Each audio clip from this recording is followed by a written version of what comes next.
California Judge Alka Sagar has ordered Hunter Biden to make his initial appearance in a California federal court on 9 tax-related charges coming up January the 11th, 2024. Senator Ben Cardin has broken his silence after one of his staffers was allegedly fired over a sex tape that was filmed in a Senate hearing room.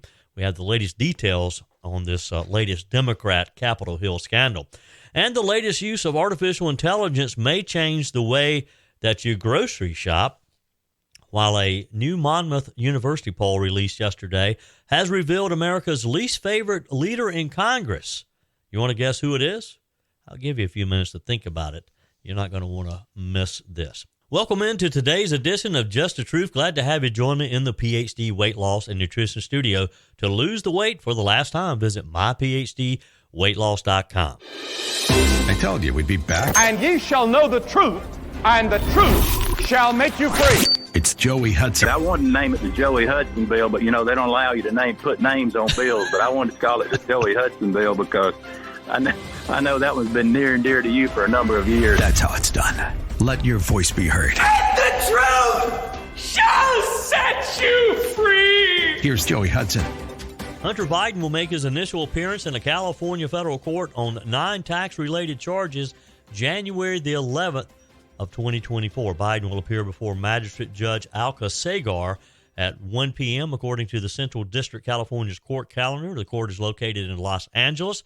During an initial court hearing, defendants learn more about their rights and charges against them, according to the Justice Department's website. A judge then decides whether the defendant will be released or not if they meet the requirements of bail.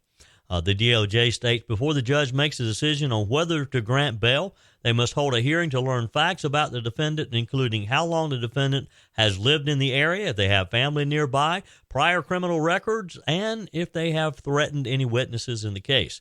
The judge also considers the defendant's potential danger to the community. What you want to bet that Hunter Biden has no problems at all getting bail. Biden faces federal charges in connection with a 4-year scheme in which he didn't pay his federal income taxes from January 2017 to October 2020, while also filing false tax reports.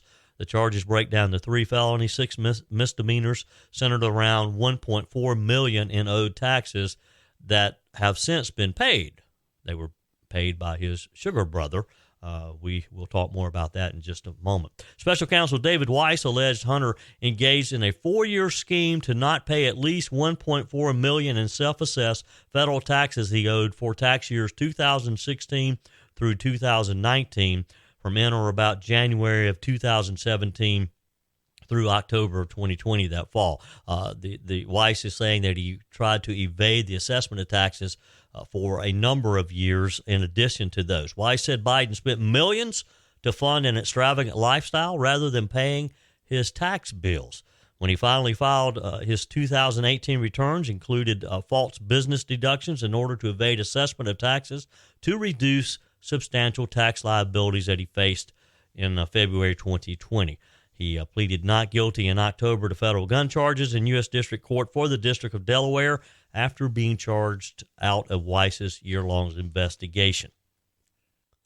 Just a few weeks ago, Biden's lawyer, Abby Lowell, attacked Weiss over the charges, saying, based on the facts and the law, if Hunter's name was anything other than Biden, the charges in Delaware and now California would not have been brought, she said. First, U.S. Attorney Weiss bowed to Republican pressure to file unprecedented and unconstitutional gun charges to renege on a non-prosecution resolution. Now, after 5 years of investigating with no new evidence and 2 years after Hunter paid his taxes in full, the U.S. Attorney has piled on 9 new charges when he had agreed just months ago to resolve this matter with a pair of misdemeanors. What she's failing to say here, though, is yes, Hunter did pay his taxes, or at least someone paid the taxes. We know that his sugar brother, this Morris guy, is the one who actually gave Hunter the almost $2 million to pay his taxes. And we still don't really know the relationship there. But it's suspicious. Who gives someone else, and again, I told you this the other day, that this Morris guy had only met Hunter Biden in the late summer of 2020, and he's suddenly writing multi-million-dollar checks to pay his taxes. That does not pass the smell test. We've been talking about Hunter Biden and this whole saga since Joe Biden took office. The timing of when all this is coming to a head is very inconvenient for his dad's reelection campaign. Hunter keeps saying how much he loves his dad. Well, maybe you need to start showing it by coming clean. Stop pulling these stunts. Even Joe Biden's former boss is starting to get nervous with the former president, as well as former President Barack Obama, saying this past week that Joe Biden could potentially lose the White House. Even Biden's former press secretary is pleading for Hunter to stop talking in public.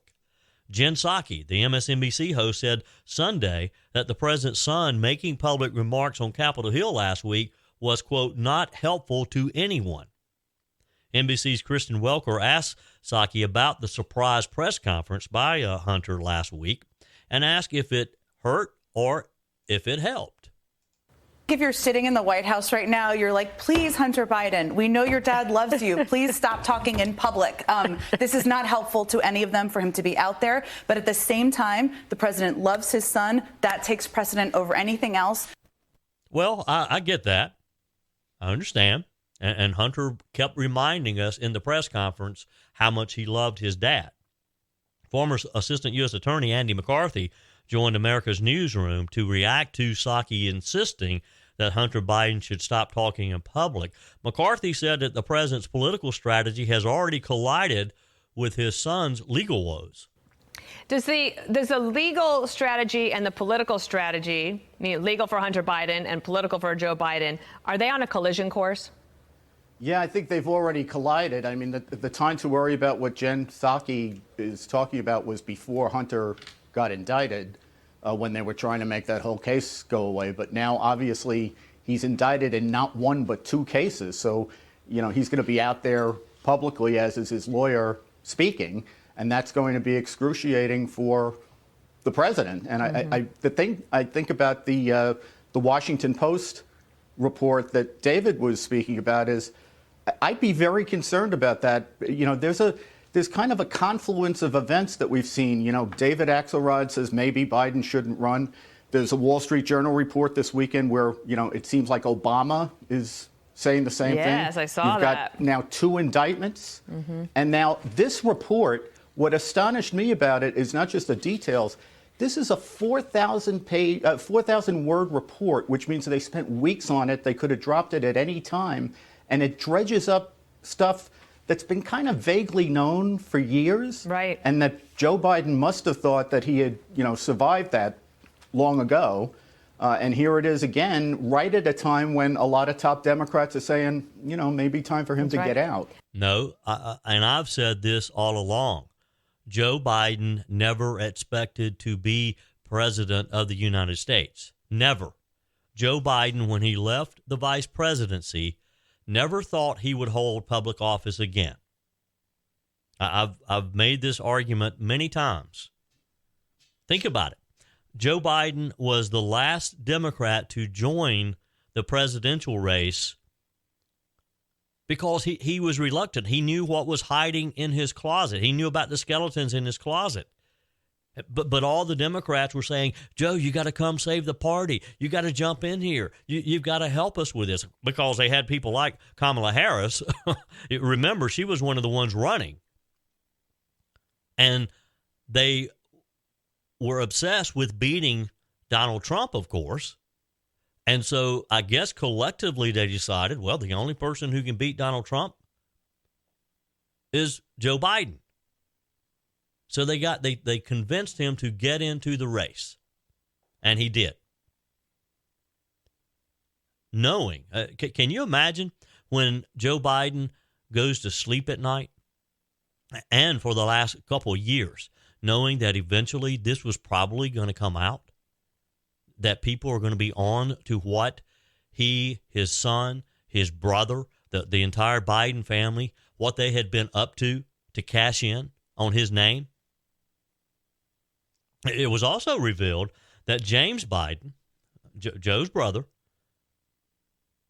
had settled a lawsuit. It was over a $600,000 loan from AmeriCorps. AmeriCorps was a struggling healthcare company, and they had loaned him. This guy gets a lot of loans if you think about it. They had loaned him this $600,000 on the promise that his name could bring in funding from the Middle East. It never materialized. Carol Fox is a Chapter 11 trustee for the financially distressed hospital operator. She spoke with members of the House Oversight Committee. This was an interview where she detailed AmeriCorps' relationship with the first brother, James Biden. Ms. Fox said that the loan was provided to Biden with no documentation in return for the promise of funding from the Middle East that she said never came. So she filed a lawsuit against Biden saying that he made representations that his last name, Biden, could open doors, quote, that he could obtain a large investment from the Middle East based on his political connections. Well, the only political connections he had was his brother. This is just another example of how the entire family was cashing in on Joe Biden's name. This suit demanded that the $600,000 loan be paid back to AmeriCorps. In a transcribed interview with the committee, Ms. Fox said that she didn't see records or documents of the loan from AmeriCorps. Well, there probably wasn't any documents. On March 1st, 2018, AmeriCorps wired a $200,000 loan into the personal accounts of James Biden and his wife, Sarah. That same day, as we have now learned, James Biden wrote the president, Joe Biden, a $200,000 check from the same personal account. House Oversight Committee Chair James Comer said back a couple of months ago, some immediate questions President Biden must answer for the American people. Does he have documents proving he lent such a large sum of money to his brother, and what were the terms of such financial arrangement? I've been asking this question all along as well. If James Biden was paying his brother Joe a loan back, then there's got to be a record, a check where Joe Biden loaned him the money to begin with, right? Chairman Comer said, did he have similar financial arrangements with other family members that led them to make similar large payments to him? Ms. Fox said that the money paid to the president could have come from two sources: predatory loans or senior citizens' money fraudulently invested by James Biden's business partner, Michael Lewitt.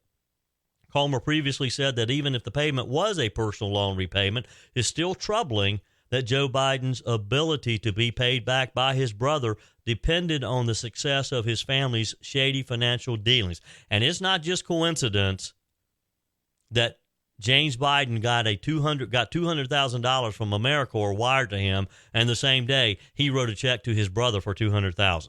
That's not coincidence. A source with direct knowledge of this interview told Fox News Digital that Ms. Fox said she has no evidence of President Biden being involved in any of his brother's business dealings. She also said that the $350,000 settlement with James Biden was fair and equitable.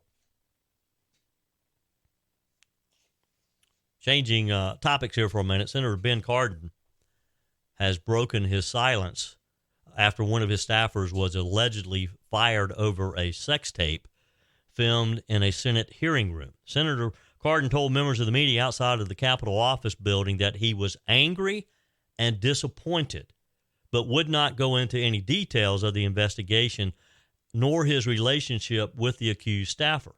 Cardin would not name the staffer in question, only saying that it was a personnel issue.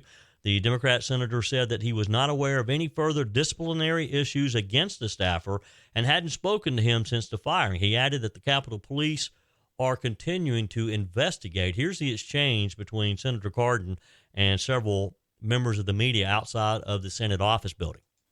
Clearly will be I'm not going to comment on the personnel issue, and it's under investigation. What do you mean you were terribly angry? Can you explain how you came to learn this and your emotions in seeing this? I learned it over the weekend. And, it was brought to my attention. Are there any internal investigations happening in your office to figure out, what went on here? Any hiring practices? These are personnel issues that I won't talk about publicly as to how we handle personnel. Had your office booked the room at that time, I don't know the details. Yeah, how did he get in there? I don't know the details. What was the staff like? My knowledge of this was over the weekend when I learned about it. Made sure that he was separated, so he left the Senate employment, and that the appropriate steps were taken from the point of view of our office. Did he exhibit any unusual behavior while he was working in the office? I would not be the right one. You know him very well? I would have to ask. These are personnel issues, and I would not be the right person. I'm just not going to get into personnel issues. Do you think there will be criminal charges pressed? I'm not going to get into personnel investigation issues. But your office is cooperating with the Capitol Police on this? And have they contacted you to look into this? They haven't contacted me, but I'd have to check to see if someone in my office was contacted. But was this a staffer, just following that earlier question, that you knew personally, that you worked with personally? I know all of my staff people, so I know. Well, were you particularly close to the staffer? Did you know him well? I can't tell you that I'm not going to get into my relationship with our staff people. The video, that looks like a legit video, right? I don't know. I'm not going to get into that because it's not. That's something that'll be investigated, I guess. I don't know. But I'm not going to get into the specifics because it's not what I know. You met with Senator Schumer today. Was this part of the discussion with them? I don't know. Thank you. Thank you. Not much of anything new there. That question where the guy said, well, it looks like it's a legitimate video. What else could it be? Of course it's a legitimate video. It's clear that these two young men are naked in the Senate Hart. I think it's like room number 219 or something like that. It's clear that they were having sex in this Senate hearing room. So why would you ask the question, is it a legitimate video? The scandal, of course, erupted on Friday when the Daily Caller first published this video. They had blurred out the faces of two men engaging in sex in Hart, Senate Office Building, room 216. This is a location where you have seen several high-profile hearings in recent years, including Supreme Court confirmation hearings. Post on social media said the alleged staffer worked for Senator Cardin, whose office soon announced that the aide had been dismissed, did not address reports linking a member of his staff to a sex tape. Fox has learned that the Senate sex tape was recorded sometime last week. The time of day is unclear. Congressional security sources promising a thorough investigation with interviews upcoming, they said. There's currently no pending charges in the case, we're told.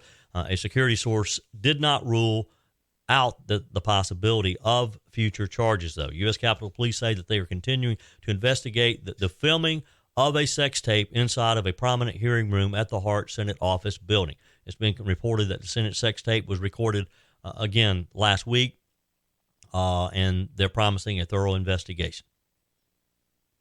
864-477-JOEY, 864-477-5639. Love to get your comments. You can leave a quick voice message. I'll drop those in as we have time, and continue with your emails, joey@joeyhudson.com. The latest use of artificial intelligence may actually change the way you grocery shop. Let me take a minute to talk with you first about PhD weight loss and nutrition. Almost just over 3 years ago, I started my journey with PhD weight loss and nutrition. I lost 30 pounds pretty quickly within just a matter of a few months. And I talk about the 30 pounds because that's kind of how you gauge the success of a weight loss program, right? But there are so many other things that come with that. The non-scale victories that continue to make my life and will make your life better. because of PhD weight loss and nutrition. I'm so fortunate to have met Dr. Ashley Lucas and the team at PhD Weight Loss and Nutrition. Let me encourage you to make that phone call and set up your first consultation, 864-252-4925. And within a matter of weeks, as we go into 2024, you too can be talking about losing 10, 20, 30 pounds or more. But more importantly, you can be talking about feeling better, being in a better mood, having more energy, being able to sleep better, being able to focus on things.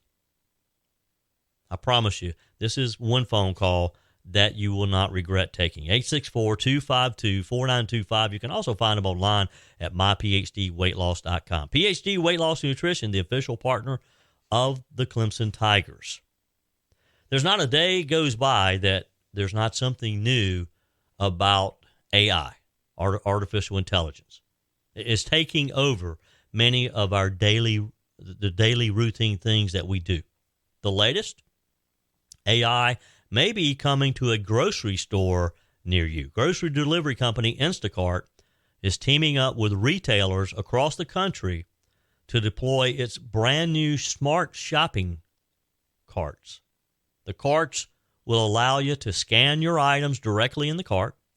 It'll actually even weigh produce and keep track of the total cost in real time. Customers are also able to use their loyalty accounts on the carts, giving them access to promotions and savings in real time as they shop. David McIntosh, Instacart's Vice President and General Manager of Connected Stores, says the vast majority of shoppers are shopping on a budget. Nobody wants to get to the checkout lane and have to put items back because you go over budget. A lot of shoppers agree, saying that overwhelmingly their favorite feature of the carts is seeing the running total of the items in their cart.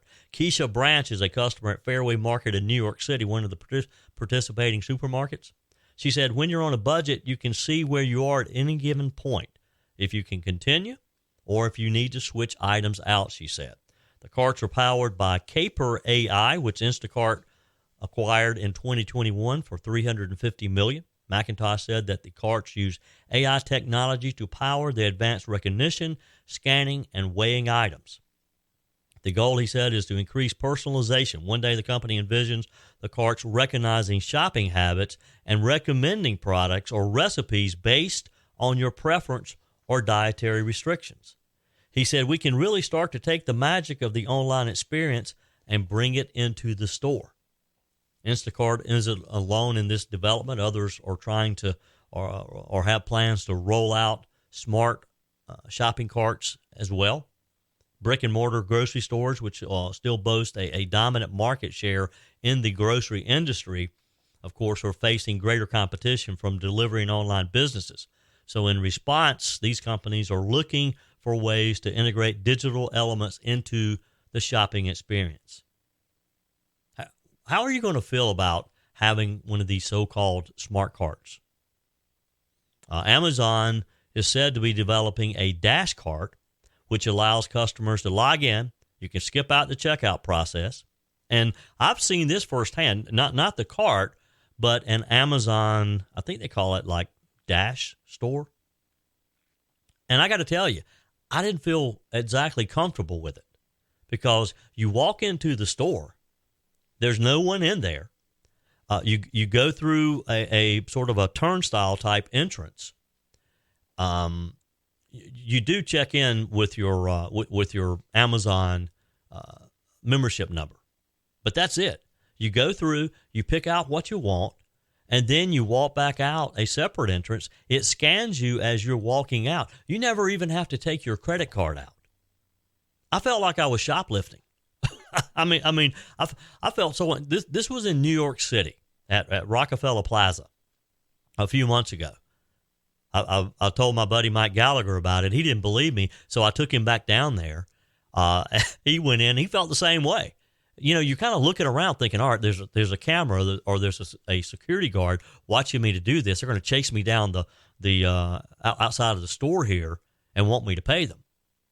But it's so weird because there's a slight delay. So you walk out, and it has calculated everything that you have in your bag. And then in about less than 5 minutes, you suddenly get a notification on your credit card how much has been charged.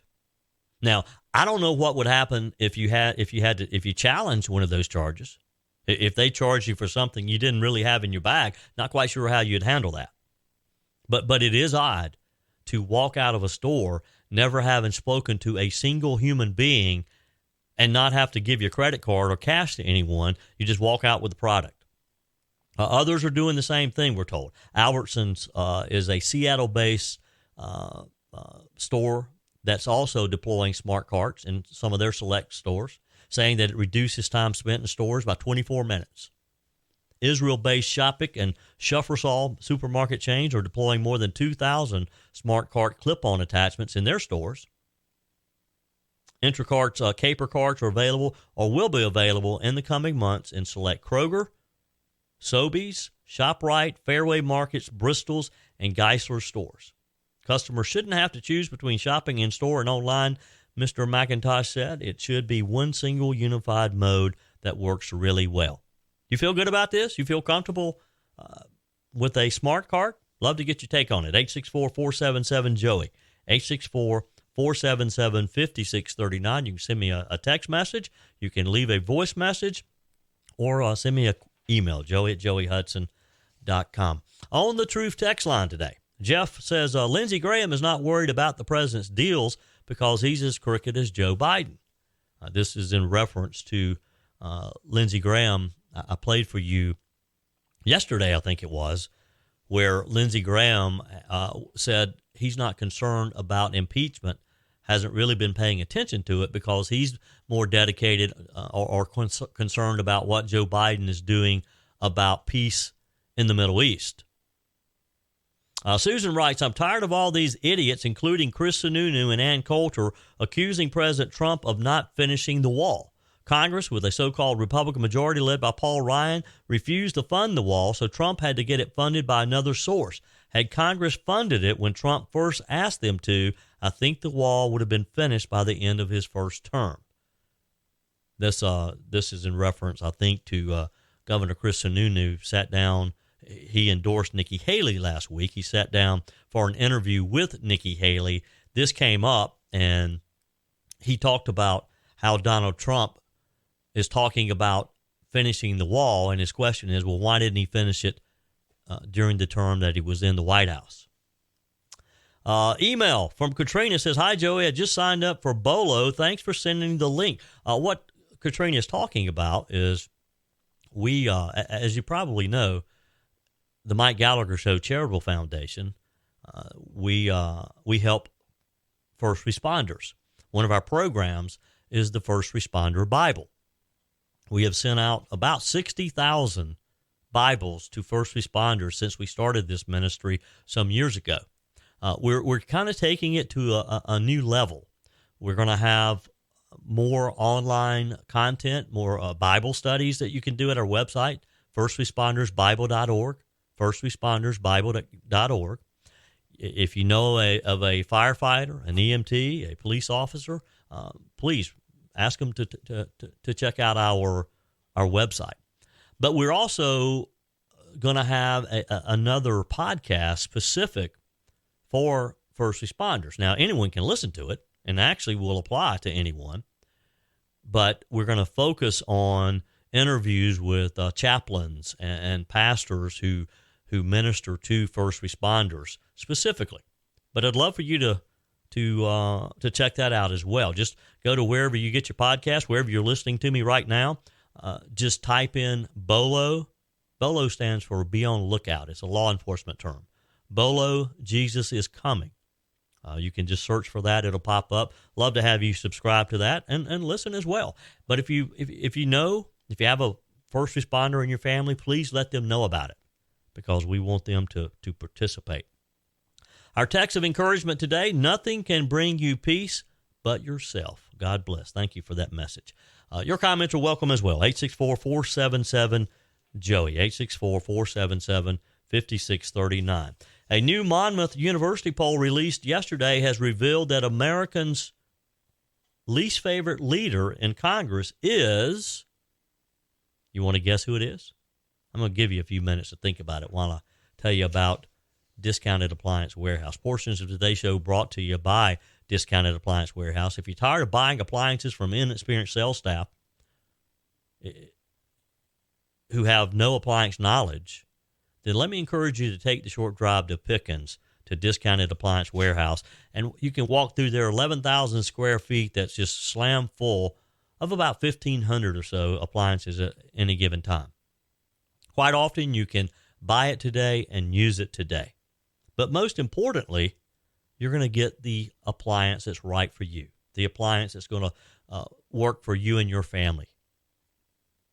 They have an A-plus Better Business Bureau. They have nearly perfect reviews on Google.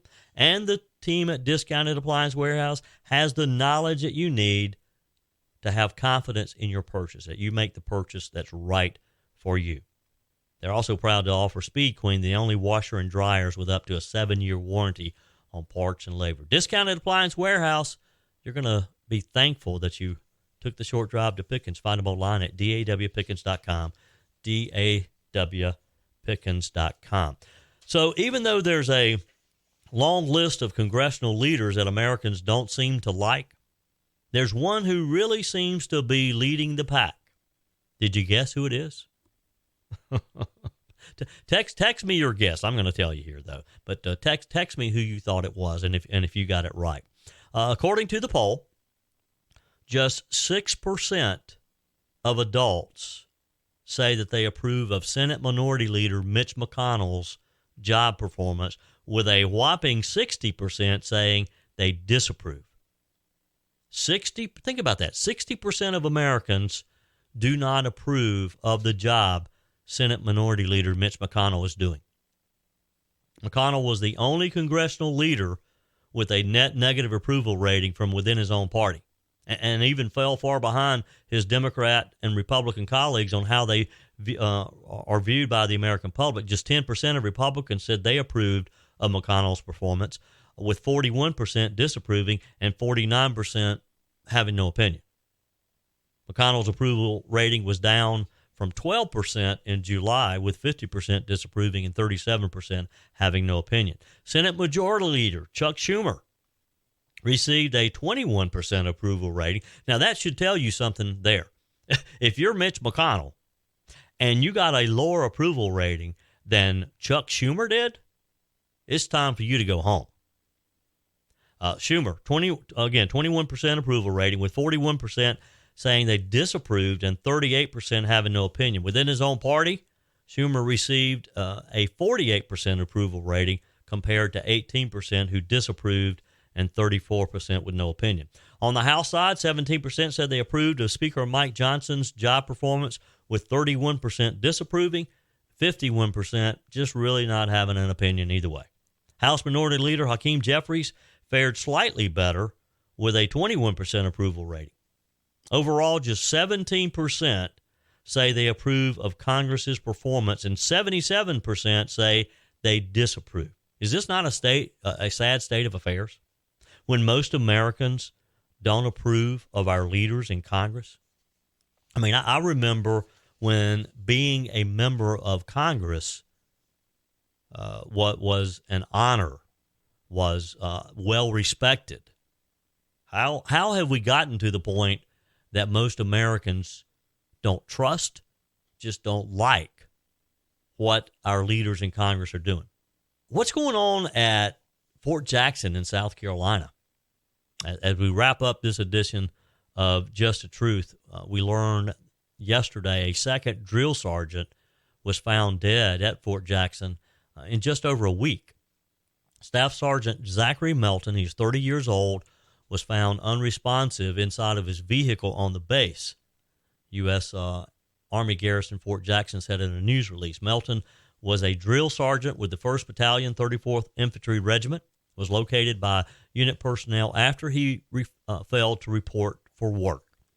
The Fort Jackson's commander, Brigadier General Jason Kelly, said, "We're extremely saddened by the loss of Staff Sergeant Melton.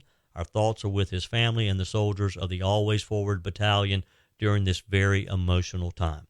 No cause of death was immediately provided, though the Army said the U.S. Army Criminal Investigation Division is investigating. Officials said that military chaplains and behavioral health personnel are being provided to support members of the unit. This is a horrible time to lose a friend, to lose a coworker, to lose a fellow member of your platoon. Just 2 weeks ago, before Melton's death, 34-year-old Staff Sergeant Alan Bertram was found dead on the base after he had failed to report to work as well. Officials said that Bertram's death was also being investigated, though there's no signs of foul play. That's it for today's edition of Just the Truth. Thanks for joining me in the PhD Weight Loss Nutrition Studio. To lose weight for the last time, visit myphdweightloss.com. If you haven't joined our mailing list, visit my website, joeyhudson.com. joeyhudson.com. Click on the Connect with Joey button so that you can receive our emails and have the most up-to-date news. Thanks for spending a few minutes of your day with me. I know you have choices, and I appreciate you making the choice to listen to Just the Truth. Keep your comments coming in on the Truth Line, 864-477-JOEY. Keep your emails coming as well, joey@joeyhudson.com. Have a great rest of your day. And remember, folks, God's got this. He's still in control.